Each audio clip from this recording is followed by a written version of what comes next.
பார்த்தீங்கன்னா வந்து ரவை உருண்டை செய்ய போகிறோம். இது சரியாக டேஸ்ட்டாக இருக்க போகுது. எங்கள் பாட்டி செஞ்சிட்ருக்காங்க. ரவை நிறைய ஊற்றாச்சு. அப்போ டேஸ்ட்டாக்குன்னு பாருங்க கிண்டிட்டு இருக்கிறோம். வறுத்துக்கிட்டு இருக்கிறாங்க பாருங்க. நல்லா மஞ்சள் நேரத்துக்கு மாறினதுக்கு வந்தோடனே எடுத்து அதை நெய்யில் போட்டு மறுபடியும் முந்திரி அச்செல்லாம் போட்டு உருண்டை பண்ணி அப்போ சரியாக டேஸ்ட்டாக இருக்கும்.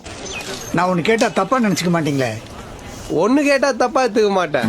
சாப்பிட்டுட்டு டேஸ்ட் ஆகுதுன்னு இன்னொன்று கேட்டால் தான் தப்பாக எடுத்துப்பேன். சக்கரை அரைச்சாச்சு பாருங்க. இதெல்லாம் நைஸாக அரைச்சி இது சக்கரை கொஞ்சம் இது ஏலக்காவும் கொஞ்சம் சக்கரையும் அரைச்சாச்சு. நல்லா நைஸாக அரைச்சி இதுவும் கொஞ்சம் அரைச்சிக்கணும்.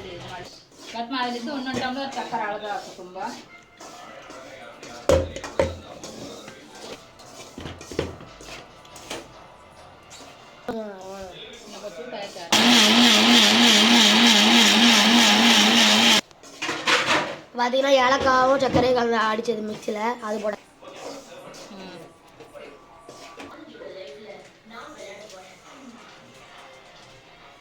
அதெல்லாம் முந்திரியை போட்டாச்சு. முந்திரி எல்லாம் போட்டாச்சு. ஏலக்காய் போட்டாச்சு.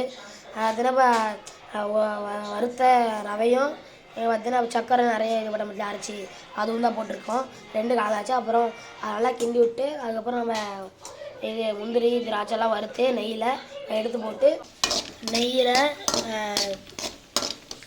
முந்திரி திராட்சை நெய்யில் வறுத்துட்டு வரும். அதை வறுத்தோடனே அந்த ரவையில் நம்ம பண்ணோம்ல அதை இடத்துல போட்டுக்கலாம். வாங்க அவ்வளோதான். இந்த முந்திரி திராட்சையெல்லாம் நெய்யில் வறுக்கிறதெல்லாம் அப்படியே போட்டுக்கலாம்.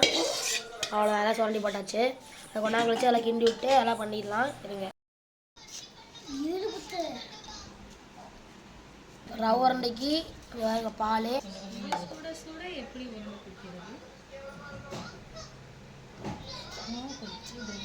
என்ன என்ன ஐட்டங்களும் டூபல் பி பிளாட்டினிலே திறந்து பார்த்தால் தெரிந்து விடும், அள்ளி சென்றால் முடிந்து விடும். இதான் ரவை உருண்டை பார்த்துக்கோங்க. எவ்வளோ டேஸ்டியாக இருக்கும்.